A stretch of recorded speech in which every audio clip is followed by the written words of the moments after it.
ang on-the-spot na tugon at aksyon sa inyong mga sumbong at hinaing.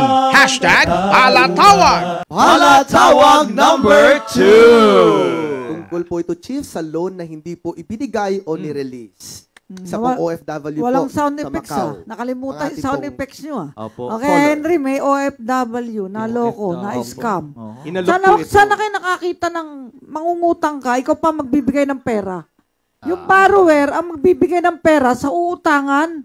Scam po yan. Ha? Scam.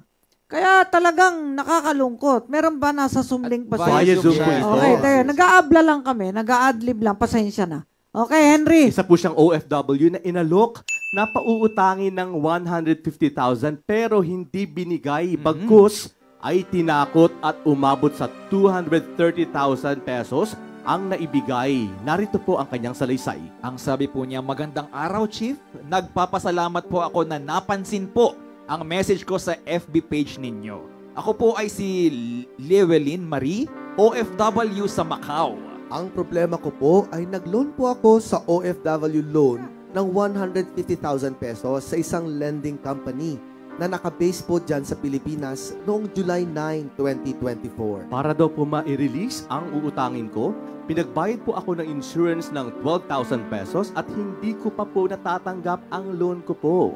Pagkatapos ay kung ano-ano nang pinapanakot nila sa akin kahit ayaw ko na lang sanang ituloy ang pag-utang. Tinakot nila akong magkakaproblema po ako. Ayan. Kaya Teka, ito po tingnan mo, ang napakarami mga hiningi na-deposit sa ko po. kanya. Ang dami Opo, niyang Chief. inilabas na Yan. pera, Alam Chief, nyo, sa kanyang mangungutang, pag-utang. bakit magbabayad ka ng 12K insurance sa uutangan? 28,000. Bakit may 28,150 Freezing, confirmation? Ano, Pilipino ba yung inutangan Maaari niya? mabulaklak, Chief, ang kanyang mga Pilipino, salita. ba't No? umabot ng anong halaga? 200 plus 1,000, Chief. May Ang para sa kanyang dokumento, 22,700. May bangkong, ay luloko siya. Ba't siya naglabas ng gantong pera kung nangungutang siya? Nabudol. Kung marami ka palang pera, ba't ka pa mangungutang? Magkano lahat to? Nakwenta nyo ba to? 200 plus, Chief eh. 200,000 plus po yung nailabas. Pero ang Bukod sa hihiramin- loan, ha? Hindi, ang usapan, mangungutang siya. Ba't ka lang sa magbayad ng mga ganyang tax kuno? Etong halinawin Ayan, natin. kaya ngayon po, last para sa, AMLAC. Amla po yan. Pati AMLAC ginamit? Oo. Meron din. Anak ko, kailangan Pero sabi niya, mahuli hindi to. na po ako nag-deposit dahil wala na po akong pera. Dahil pati pang tuition ng anak ko, nadamay na Pero daw po FW niya. siya, di ba? Yes, sa Macau. Ayan, po. 150K lang ang utangin ko, pero umabot ng Yan. 230,000 ang Ang naibigay ko sa takot na ko magkakaproblema dahil daw sa gobyerno na raw ang... gobyerno. Ay, Ay, nako, nananakot. scam to. Oo. Parang inapanood ko to eh, yung ano nga yung sa Korean, na ano, Ginagamit ang government, no? Para Oo, manakot sa scam. mga private citizen. taxi driver. Yung taxi driver. Taxi driver. Opo. Mapanood ko yun eh, yung scammer, tatawagan ka, nagpapanggap na piskal. Opo. Pati AMLAC ginagamit to. Dapat itong hulihin ng ating mga law enforcers. Ayan. Ano sabi niya? Sobrang hirap na ang po. kalooban niya. Hindi na Ay, po ako nakakatulog at 230,000 ba panaiiyak na naman? po sa takot. Kaya manan nyo na yan. Katulong daw po siya, Chief, sa O Macau. sige, anong sabi Enoch? Kaya po ang sagot sa panalangin, kayo po ang sagot sa panalangin ko, ma'am. Salamat sa Panginoon. Sana po matulungan ninyo akong makuha ko na lang po yung na-deposit ko po. Salamat po. Ma'am, nasaan pong bansa kayo ngayon? Macau. Macau. Nasa Macau, kailan po po. kayo uwi rito? Hindi Andyan po ba sila. kayo uuwi? Ngayon isa ng August po. Hello po. O sige, salubungin ka ni Ka Gerald. Samahan ka sa NBI para mahuli yan. Ano ba ang mode of communication nyo? Messenger, Viber, Cell? Paano kayo nagtawagan nitong Ano po? Telegram po. Telegram. Telegram. Telegram? Telegram, Ginamit na PG. yung Telegram. Okay, kayang-kaya Opo. ng mga NBI. Nandyan si, yung bagong, dating pulis na naging judge, yung ating magaling Santiago. Yan, Yes, si Manila's Kajimi finest. Santiago. Opo. Samahan natin, Opo. sasamahan ka namin doon.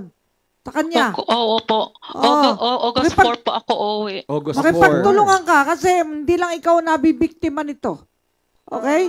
Alam Kasi mo, takot na po ako, Chief, mag-uwi kasi money laundering na daw yung nalabas ko na pera. hindi. Ano daw. 230,000 lang yun eh. Anong money laundering? Kasi Niloloko Chief, ka, dinagdag niloloko yung ka niya. 150. Ano? Dinagdag kasi yung 150 kaya umabot ng 300 plus. Hindi, niloloko ka niyan. 300. Hindi yan ang coverage ng anti-money laundering law. Hindi yan 300. Okay? Salamat Sige, po. huwag kang Salamat matakot. po. Siya ang dapat matakot ngayon kay Director Jaime Santiago ng NBI. I-refer ka namin. Salamat po. OFW, protektado kayo dapat ng gobyerno. Hindi pananakot ang gobyerno sa inyo. Magtago na sa pinanggalingan niya, yung nag-ano sa'yo. Binabaligtad pa, Ang no? loko sa'yo. Baka hindi ikaw lang yan. Marami nakamonitor na OFWs ngayon. Hello, hello. Oo nga. Gising. Walang Opo. pag ikaw'y nangungutang, hindi ka maglalabas ng pera. Nangungutang ka nga eh. Wala ka ngang Ba't pera. ikaw magbibigay ng pera sa kanya para lang makautang? Nabudol si Opo. ma'am. Hindi mo ba naranasan mangutang sa pag-ibig? Oh. Sa PhilHealth. Sa Opo. PhilHealth. Ay, hindi. Walang inuto. Wala pa PhilHealth po. ko. Sa bangko. GSIS. Oh, legitimate. Wala ba? May Oo. prenda na lupa o ano man, Collateral. sasakyan. Pero yung Opo. babayaran mo sila para pautangin ka, walang ganon. Baligtad yun ah. Nanghihigit pa sa Siya ang inuutang, pinautang no? mo. SSS Okay. pala. Bawiin Opo. natin yan. Gawa natin ang paraan yan. Hindi kami nangangako ng lubusan pero magsisikap tayo. Ayan. Yan. Na masumpo Salamat yung po. ganyang krimen. Panluloko, scam yan. Okay? Sige. Salamat po. Salamat sa'yo, Ate Marie. Salamat po. Ingat po, Ma'am Ingat po Marie. kayo.